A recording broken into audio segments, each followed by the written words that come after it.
बिहार। जाली आईपीएस, 2 लाख रुपए देकर जाली आईपीएस बन गया, बाजार में खुलेआम घुमाने लगा नकली पिस्तौल, आज गिरफ्तार कर लिया गया। सिकंदरा, जमुई। सिकंदरा पुलिस ने एक नौजवान को गिरफ्तार किया है जो जाली आईपीएस ऑफिसर बनकर जाली पिस्तौल के साथ घूम रहा था। पुलिस ने इसे सिकंदरा जमुई मेन रोड पर वाक़े बंधन बैंक के करीब से गिरफ्तार किया है।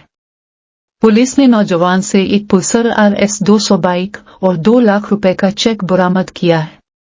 गिरफ्तार नौजवान की शनाख्त लखीसराय जिला के हुलसी थाना इलाके के गोबरधनगे गांव के मतलेश कुमार के तौर पर की गई है। पुलिस की तरफ से सख्त पूछगुछ के दौरान छेदम आईपीएस अफसर के भेस में आने वाले नौजवान ने बताया कि एक मनोज सिंह जो के का रहने वाला है।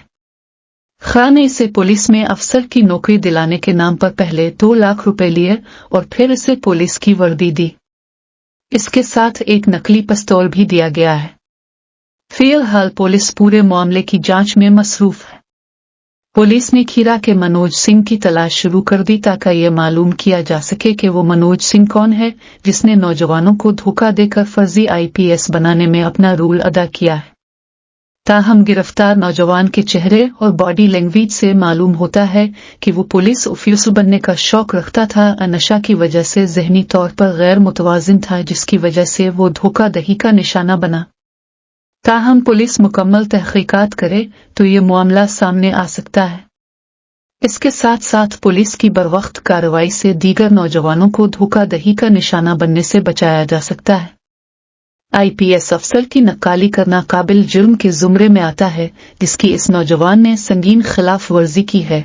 इस वक्त इस नौजवान के खिलाफ मुकदमा दर्ज किया गया है जो फर्जी आईपीएस अफसर बनकर घूम रहा था। पुलिस मनोज सिंह की भी तलाश कर रही है जिसने धोखा देकर उसे फर्जी आईपीएस अफसर बनाया था। Thanks you for watching the video and don't forget to subscribe to my channel to stay updated on educational videos and other contents.